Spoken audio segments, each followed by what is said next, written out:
নমস্কার বন্ধুরা, কেমন আছেন সবাই? রুনুদির প্যাশন চ্যানেলে আপনাদের সবাইকে স্বাগত জানাই। আজ আমি দুর্দান্ত একটি লাউ শাকের রেসিপি নিয়ে আপনাদের সামনে হাজির হয়েছি।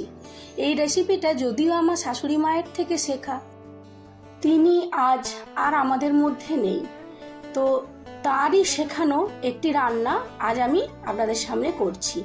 এই পদটি অবশ্যই একদিন বাড়িতে সবাই ট্রাই করবেন। সবার আগে আমি গ্যাসে একটি কড়াই বসিয়ে দিয়েছি। কড়াইটা গরম হতে হতে দেখিয়ে দিচ্ছি লাউ শাকটা আমি কেমন ভাবে কেটেছি। এটা কুমড়োর শাক বা লাউ শাক দিয়েই তরকারিটা মেনলি হয়, আর এই রান্নাটা অবশ্যই আপনারা সর্ষের তেলে করবেন। আমি এখানে 1 টেবিল স্পুন মতো সর্ষের তেল দিয়ে দিয়েছি। যেহেতু আমার বর সর্ষের তেল একটু কম খেতে চায়, সেই কারণে আমি সামান্য একটু সাদা তেলও মিশিয়েছি, কিন্তু আপনারা সর্ষের তেলেই করবেন। তেলটা ভালোভাবে গরম হয়ে যাওয়ার পরে আমি দেখুন কি একটা মাঝারি সাইজের আলু আর আমি একটা মাঝারি সাইজের বেগুন নিয়ে নিয়েছি। আলুর টুকরোগুলো আমি এরকম লম্বা লম্বা করে একটু মোটা মোটা করে কেটে নিয়েছি, বেগুনটাও ঠিক সেম টুকরো করে কেটে নিয়েছি। আলু আর বেগুনটা সামান্য পরিমাণ লবণ এবং হলুদ দিয়ে আমি একটু লাল লাল করে ঢেকে ঢেকে ভেজে নেব, যাতে বেগুন আর আলুটা সেদ্ধ হয়ে যায় আর একটু হালকা ভাজা ভাজাও হয়ে যায়। লবণটা আপনারা আপনাদের স্বাদ অনুযায়ী অবশ্যই ব্যবহার করবেন। আর হলুদটা আমি 1/4 টেবিল স্পুন মতো নিয়েছি, এটাও আপনারা আপনাদের কিন্তু পরিমাণ অনুযায়ী ব্যবহার করে নেবেন। এবার ঢেকে রেখে আমি একটু লাল লাল করে ভেজে নেব। মোটামুটি দেখুন আমার কিন্তু এটা একটু সেদ্ধ হয়ে গেছে আর একটু ভাজা ভাজা হয়ে গেছে। এই পর্যায়ে আমি যে লাউ শাকটা কেটে ধুয়ে রেখেছিলাম সেটা এখন দিয়ে দেব। এরপর লাউ শাকের পরিমাণে আমি সামান্য একটু লবণ আর একটু হলুদ আমি দিয়ে দেব। বেগুন আর আলুতে আগে থেকেই লবণ দেওয়া ছিল, আর লাউ শাকে আমি একটু লবণ আর হলুদ দিয়ে দিলাম। এবার আবার একটু কষানোর জন্য আমি 3টে উপকরণ একসঙ্গে খুব ভালোভাবে মিশিয়ে নেব এবং একটু কষিয়ে নেব ভালোভাবে। এইভাবে একটু সময় নিয়ে কষিয়ে রান্নাটা করবেন, দেখবেন খুব অপূর্ব লাগে। আর আমি এখানে একটা মশলা ইউজ করব। আপনারা অনেকভাবে লাউ শাক বা কুমড়ো শাক বানিয়েছেন, একবার অবশ্যই এইভাবে কিন্তু বানাবেন। এখানে আমি একটা মশলা ইউজ করব, যে মশলাটা আপনারা হয়তো ভাববেন যে এরকম কোনো মশলা ইউজ করা যায়। হ্যাঁ, এই মশলাটা ইউজ করবেন, দেখবেন খুব ভালো লাগবে। তো আমি সামান্য পরিমাণ সাদা জিরে আর সাদা সর্ষে নিয়ে নিয়েছি। এই রান্নায় কিন্তু কালো সর্ষে ব্যবহার করবেন না।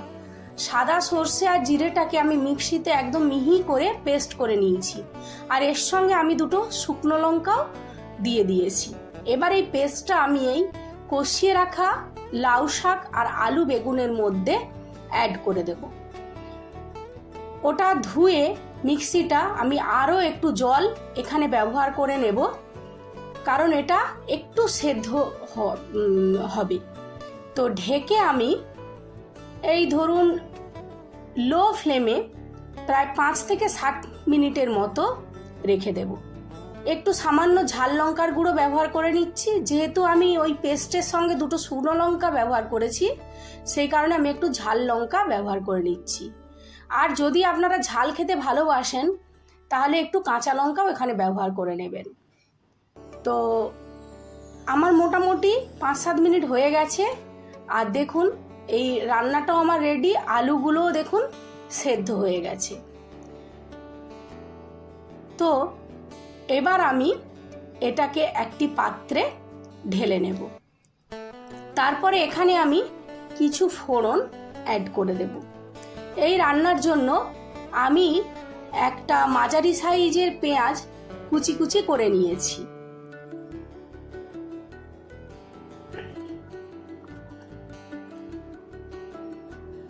কড়ায় আমি সামান্য একটু সর্ষের তেল দিয়ে দেব, প্রায় 1.5 টেবিল স্পুন মতো সর্ষের তেল দিয়ে দেব। সর্ষের তেলটা খুব ভালোভাবে গরম হয়ে যাওয়ার পরে আমি এখানে 4টে শুকনো লঙ্কা আর 2টো তেজপাতা এখানে দিয়ে দেব। তেজপাতা আর শুকনো লঙ্কার ফ্লেভারটা খুবই ভালো লাগবে। আর এখানে আমি সামান্য পরিমাণ 5 ফোড়ন ব্যবহার করব। অবশ্যই এই রান্নাটিতে কিন্তু 5 ফোড়ন ব্যবহার করবেন, দেখবেন দারুণ লাগবে খেতে। তো ফ্লেভার আসার জন্য আমি সমস্ত মশলাগুলোকে একটু ভালোভাবে নাড়াচাড়া করে নেব। গ্রামের বাড়িতে আমার মারাও লাউ শাকটা রান্না করতো, তবে আমার শ্বশুর বাড়িতে যাওয়ার পরে আমার শাশুড়ি মায়ের হাতে এই রান্নাটা খেয়ে আমার খুব অপূর্ব লেগেছিল। তো সেই কারণে এই রান্নাটা আজকে আমি আপনাদের সঙ্গে শেয়ার করছি। একটা মাঝারি সাইজের পেঁয়াজ কুচি কুচি করে কেটে রেখেছিলাম, সেই পেঁয়াজটা এই মশলার ফ্লেভারটা আসার পরে যোগ করে দেব।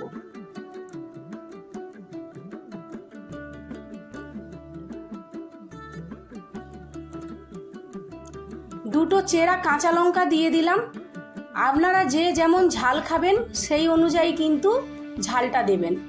আপনাদের যদি মনে হয় আরও একটু ঝাল খাবেন তাহলে কিন্তু আপনারা ঝাল দিতে পারেন, তবে এই রান্নাটা একটু ঝাল ঝাল মিষ্টি মিষ্টি ভালো লাগবে।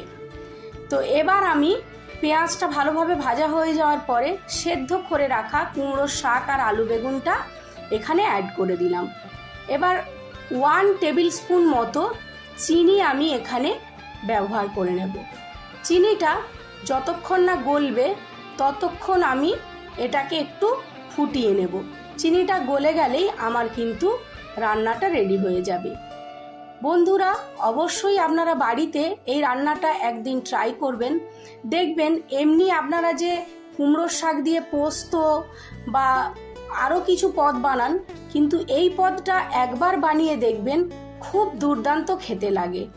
গরম গরম ভাতের সঙ্গে এটি পরিবেশন করবেন, দেখবেন অপূর্ব এর টেস্ট। যেমন একটু ঝালঝালও হবে আর সামান্য একটু মিষ্টি মিষ্টিও লাগবে। যাই হোক, নিশ্চয়ই আপনারা এইভাবে একদিন কুমড়োর শাকটা বা লাউ শাকটা বানাবেন, দেখবেন খুবই ভালো লাগবে। তো সবাই ভালো থাকবেন, সুস্থ থাকবেন, সাবধানে থাকবেন। আমি আজকের মতো বিদায় নিচ্ছি। পরবর্তী রেসিপি নিয়ে খুব শিগগির আপনাদের সামনে হাজির হব। যদি আমার ভিডিওটা ভালো লাগে তাহলে একটি লাইক দেবেন, আর যদি আমার চ্যানেলে নতুন বন্ধু হয়ে থাকেন তাহলে প্লিজ প্লিজ প্লিজ বন্ধু আমার চ্যানেলটা সাবস্ক্রাইব করবেন। টাটা, বাই বাই সবাইকে।